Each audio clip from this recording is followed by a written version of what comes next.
Di antara spesiesnya, elang botak terkenal sebagai penyuka ikan.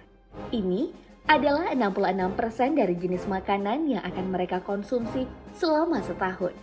Sekaligus 78% makanan prioritas yang akan dibawa pulang ke sarang.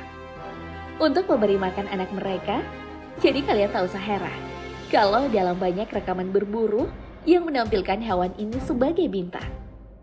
Para ikan dari berbagai tempat akan cukup sering muncul dalam layar sebagai mangsa mereka.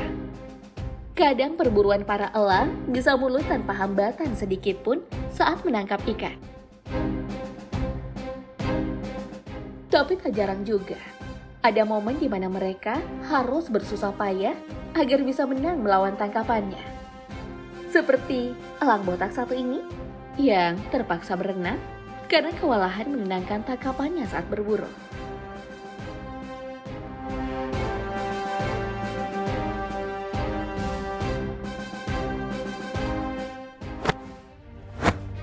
Ya, di alam liar, memang tak semua mangsa akan pasrah saat jadi incaran predator. Beberapa dari mereka akan tetap melawan hingga titik darah penghabisan, agar bisa keluar dari cengkraman.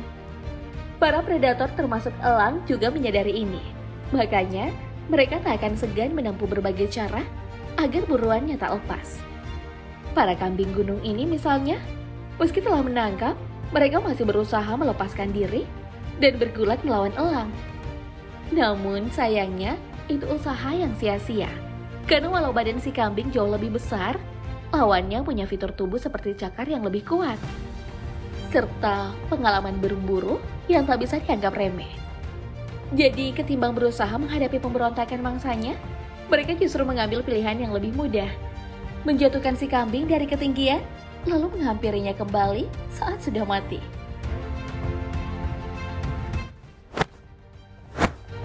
Itu cuma satu dari sekian strategi yang elang gunakan dalam perburuan. Masih ada sederet metode lain yang akan mereka gunakan untuk menangkap mangsa. Seperti rekaman diam-diam yang menimpa anak babi malang ini. Ya, untuk serangan serba kilat semacam itu, bisa dipastikan kalau si babi tak akan selamat. Tak peduli bagaimana kerasnya dia berusaha, Sila akan terus menancapkan cakarnya hingga mangsanya kehabisan nafas. Apalagi memang ada faktor mendasar seperti ukuran tubuh yang menempatkan elang dalam posisi unggul. Jadi mari doakan saja si babi kecil itu. Semoga dia dapat tempat terbaik di sisi yang kuasa. Dan di samping itu, mari menjadikan nasib hewan kecil barusan sebagai pelajaran. Agar kita selalu memperhatikan piaraan dengan tubuh mungil seperti para kucing, supaya mereka tak perlu berurusan dengan predator satu ini. Karena sudah banyak insiden di mana elang kedapatan tak hanya berburu makanan yang hidup di alam liar, tapi juga hewan domestik yang hidup di sekitar area pemukiman manusia. Di mana salah satu jenis mangsa yang akan masuk dalam daftar santapan mereka adalah para kucing.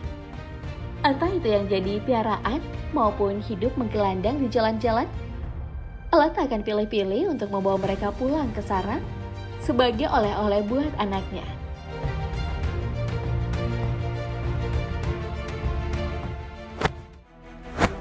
Jangankan kucing yang memang hewan domestik dan ukurannya lebih kecil, rubah saja yang jelas punya ukuran tubuh lebih besar, lalu dalam rantai makanan di alam liar termasuk salah satu pemangsa berbahaya.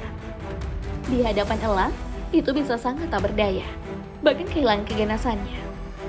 Makanya, mereka tak jarang juga berakhir jadi santapan. Untuk predator bersayap itu, tak peduli proses perburuannya berlangsung di tempat tinggi atau lokasi yang letaknya lebih rendah. Nyaris tak ada momen di mana rubah bisa menang dalam pertarungan hidup mati melawan elang.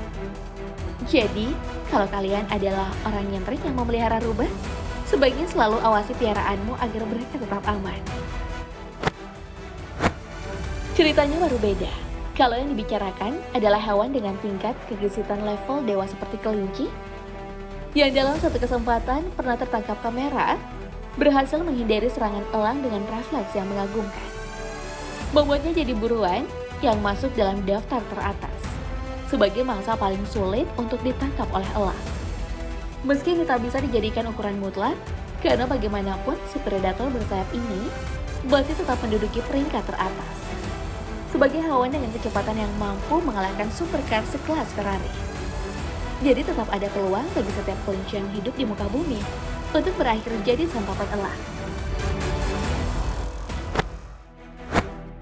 Sepertinya dengan semua fakta yang telah kita bahas, beberapa dari kalian mungkin berpikir, kalau elang hanya memburu hewan dengan daging melimpah, seperti ikan dan para mamalia yang berturut-turut kita obrolkan. Namun kenyataannya tak sesederhana itu. Karena di alam liar, atau dimanapun lokasi perburuan elang, ketersediaan makanan tak selalu melimpah. Makanya, mereka kadang harus memasukkan para reptil seperti kadal sebagai daftar buruan untuk mengisi perut kosong mereka.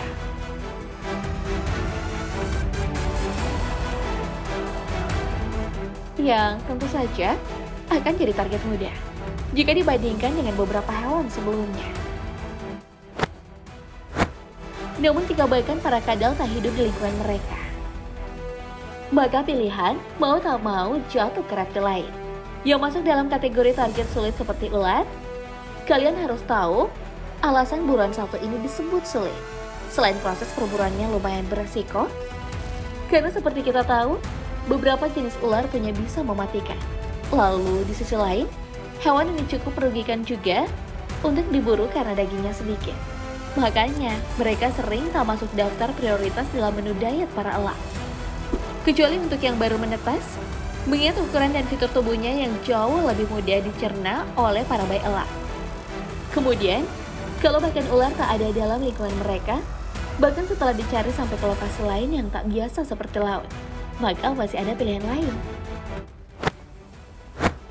Misalnya, menyerang hewan domestik lain yang hidup di peternakan macam ayam.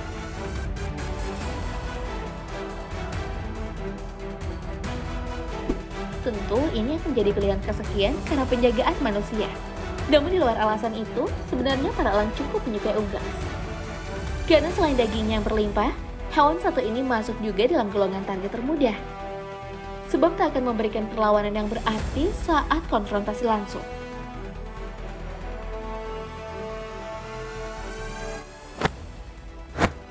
Hal yang sama berlaku untuk jenis unggas lain. Bebek bisa kita jadikan contoh yang bagus. Bukan sering dibiarkan tanpa penjagaan. Hewan satu ini seperti ayam, tak akan memberi perlawanan berarti saat konfrontasi dengan elang. Hanya saja, mereka bukan pilihan yang bagus untuk ditangkap, terutama saat berenang di air. Karena kalau kalian ingat kasus elang botak yang terpaksa berenang saat berburu ikan, resiko semacam itu akan lebih mungkin terjadi saat mangsanya adalah bebek.